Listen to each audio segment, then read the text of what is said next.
Elevation showed up on HBO Max, and it's a film that's so bad it's funny. I think you're gonna love this rant because honestly, I got nothing but jokes on this one. This is a film that has a premise that, once again, like that show Zero Day, which I just did another rant about, it's basically started with a pitch of like, hey, what if there were aliens or some creatures that would attack you, but their weaknesses was higher ground? Yeah, you've got to get the high ground is what you got to do. That's the premise of this. So think A Quiet Place, but instead of the aliens being vulnerable to sound or loud noises or super loud noises, they can't climb up to 8,000 feet. And it is that level. Apparently they're very big. This film really wants to remind you that they can't go above 8,000 feet. Why is it that exact number? I don't know. It would be more realistic if they went like, well, they can't go to 8,167 feet. I would have bought that. I would have been like, yeah. And this film starts out kind of after the big attack happens. These, okay, for lack of a better term, I'm going to call them aliens because they're not like us, okay? And they come out of the ground. There's holes in the ground that they have just crawled out of. And here's the thing. These creatures are like giant bugs. They call them reapers. And they're apparently immune to bullets. And by immune to bullets, I mean they're completely bulletproof. Like, you could shoot them all they want. And even if you shoot them in the face, that's going to stop them for a few seconds, and they're just going to keep coming. You can see where this is going. This is one of those type of movies. So it takes place in the aftermath, where we see this nice village that is apparently above 8,000 feet, because at the beginning of this movie, there is apparently a chalk line drawn with sticks put in there like posts to show what area you cannot pass by. And all I could think about is like, okay, all right, you have a chalk line there. All I could think of is like, okay, so you're in the mountains. Maybe there's a large deposits of limestone you could have used for this. Somebody had to go through all that to get that chalk line made there. And I went like, and how long must that line be? It must be miles long. And I just went like, and they got all those sticks too?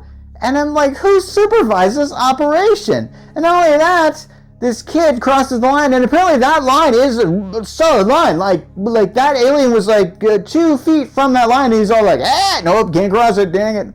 So they had to know exactly where that line was going to be. And all I could think about is like, this world is falling apart. This world is absolutely falling apart for me.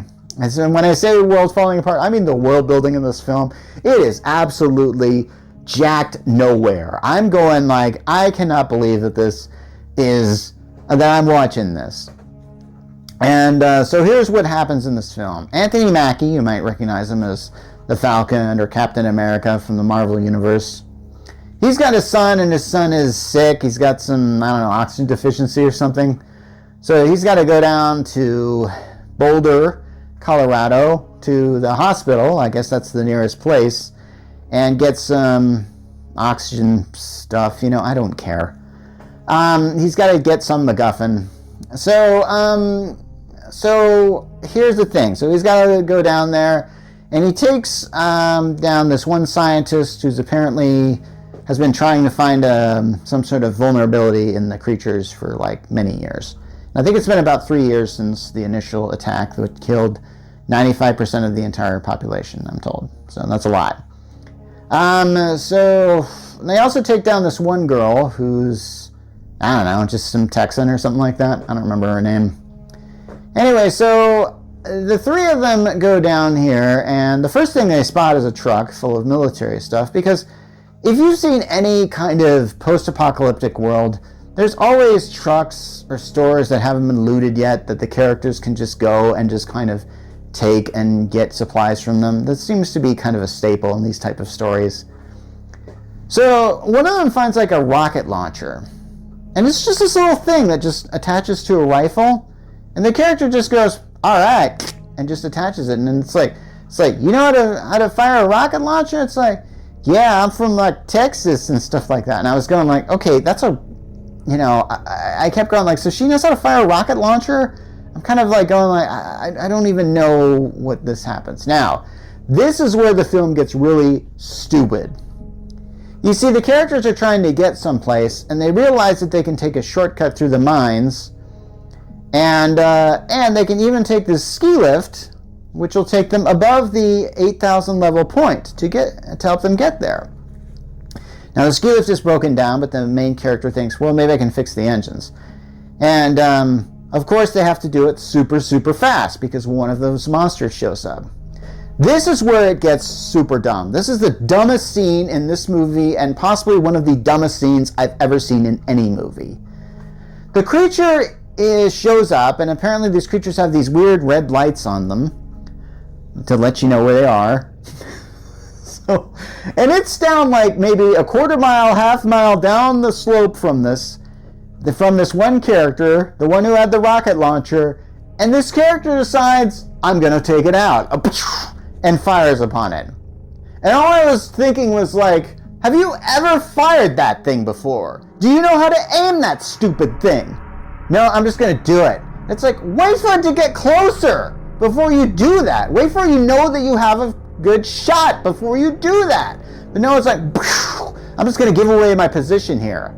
In the meantime, the guy actually fixes the chairlift. So the two of them are like on the chairlift, and Rocket Launcher Girl, she's like still trying to, rocket launch the alien as it's coming up the hill.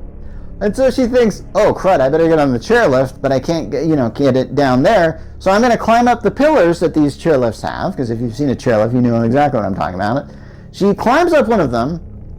She gets to the top, and as her two friends passing by, they say, jump, jump, and I swear she waits till the last possible second to jump.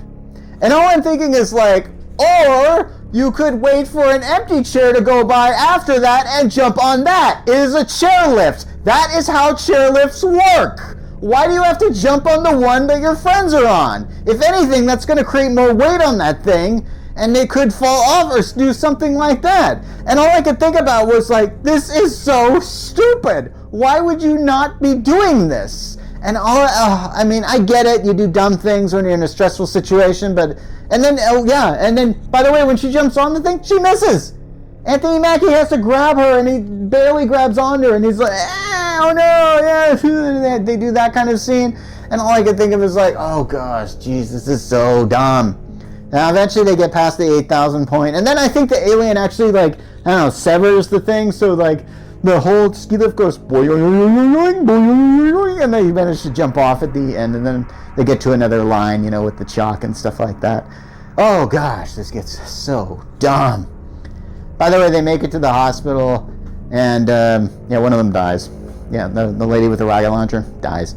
That's very sad. She's just kind of, because they have to go through this mine, and it's under 8,000 feet, and I'm getting... Anyway, so...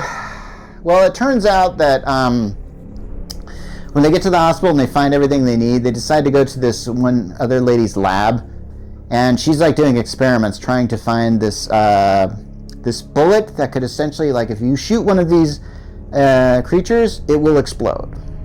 And you know what? She actually figures it out, and she uses cobalt.